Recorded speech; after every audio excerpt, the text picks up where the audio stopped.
Well, three of the most iconic brands in harness racing will join forces for the greatest test of speed and stamina. Of course, one of those partners is the Miracle Mile, the ultimate as far as harness racing participants are concerned. That trophy is certainly valued in the Southern Hemisphere. The other partner is Clubman Angle, and joining me is the CEO, Mr. Bruce Christison, to make the announcement on that very important third partner.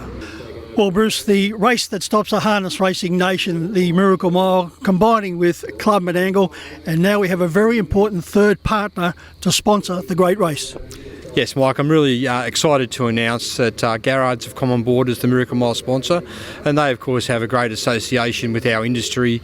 We of course have a Garrard store here on the racetrack here at Clubman Angle, and they have 17 stores spread around Australia and New Zealand. So of course well known for the horse and hound part of their business, but they also actually have a very large pesticide arm to their business. So a very large and innovative business in their own right. But of course, through Chris and the boys, heavily involved in the sport itself. So it's a great association for us to have. We've had over a 25-year association with Garrards.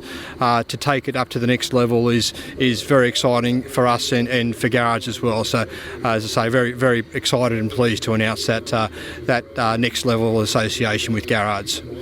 Yes, Bruce, they've been involved in harness racing for 35 years as far as their business is concerned, various sponsorships, but also they're very passionate about harness racing on so many levels because they also compete on the track as well. So you wouldn't want a better sponsor who's so passionate about what they're involved with. Oh, absolutely. When I actually, we spoke mostly with Darren about the deal, but when I spoke to his dad Chris, he was quite emotional about it because, as you say, it means a lot to their family. The sport means a lot, and the Miracle Mile being such an iconic part of our sport. As I say, yeah, Chris was quite emotional about sort of once we did the deal and coming on board. So I think that says everything about what it means to them, and we're so excited, as I say, to have somebody on board who is so passionate about our sport. And of course, Bruce, their slogan is service with integrity. It's a perfect fit, isn't it? I mean, that's we believe the values that Clubman Angle has fits perfectly with that, and the association that we've had with them for so many years has always been exactly that. So the slogan's perfect for them, and we think it's a perfect fit for us as well. Bruce, when March rolls around, when we have the Miracle Mile Carnival up in full swing, hopefully we'll be seeing a lot more people back at the track. Yeah, so we're hoping that's the case. This coming weekend is certainly the largest crowd that we'll have had here since Miracle Mile, so we're excited to get some significant numbers back. We're still, of course, under a lot of restrictions, and our priority still is the safety of our patrons and the participants as well. But it will be virtually at indoor capacity. It's a reduced capacity to what it normally is, but we will be at that capacity for this Saturday night. Now, hopefully, as we move forward a few more months, we'd like to think we'll at least see an easing of restrictions. So currently it's 1 in 4 square metres indoors. We're hoping that'll go to 1 in 2 square metres before too long, and that will certainly help us. The outdoor areas are improving. The only problem, of course, with outdoor areas, you need to be able to police that as well. As I said, the safety of our patrons and our participants is the most important thing. So we won't go too hard too early in terms of the outdoor crowds, because we do need to be able to police that.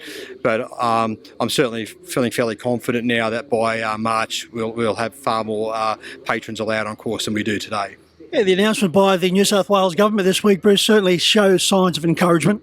Yeah, it's heading in the right direction, and I think people are getting smarter about how they conduct themselves. They're also getting, I think, a bit more trusting in relation to what's going on around them. I mean, we saw the impacts here quickly after lockdown eased and we had the outbreak at the Crossroads Hotel. That really had a significant impact on us back then, and I think people were very worried about sort of what was going on around them. I think they're a little bit more at ease with it now. They accept that there is going to be outbreaks from time to time, and they're probably not as panicked as they once were. So I think we're sort of heading in the right direction with that, and the gradual easing of restrictions by the government shows that as well. Well, Bruce, we're exactly 2 weeks away from the Melbourne Cup, and Country Clubman Angle is also showing signs of encouragement. You've got big plans for that particular day.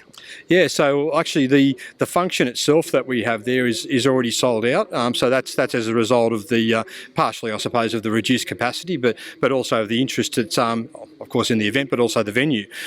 We still have tables available inside the venue for dining. So I'd certainly encourage people to book in and sort of snap those up quickly, because no doubt they will go fast. So, but as I say, it's a great sign that the function itself is actually fully sold. But the sports bar there is fantastic. It's got two huge screens there, which will be perfect for watching the big race, and of course all the betting facilities and things too that people can take advantage of. So even though the function's sold, if you were to book a table in the dining areas there, and there is a number of areas, you certainly won't miss any of the action and have everything available to you. And also a country club, you're also running a very special promotion concerning brunch time. Yeah, so that's kicked off in the last fortnight. We started that the October long weekend, and that was highly successful from the outset. So we're doing that a brunch menu every weekend now. So Saturday and Sunday of each weekend, starting from 8 o'clock in the morning. And the old Horse and Jockey Inn, as it was known in its previous life, was a fantastic Sunday sort of breakfast venue, and we're already seeing that now. It's got a fantastic backdrop, and this is a beautiful time of year, so it's a great time to take advantage of that. And Bruce, the decision by the club to take over the old Horse and Jockey and make it into Country Club Menangle is certainly paying dividends in a big way, and encouraging signs that the amount of growth which is now going around this area. Yeah, so it was always the reason we purchased it was knowing that growth was coming, and there's 10,000 houses going to be in the very near vicinity to this in Menangle Park itself, and there's the Menangle subdivisions already well underway. So in the surrounding areas, 10,000 houses coming in these next few years.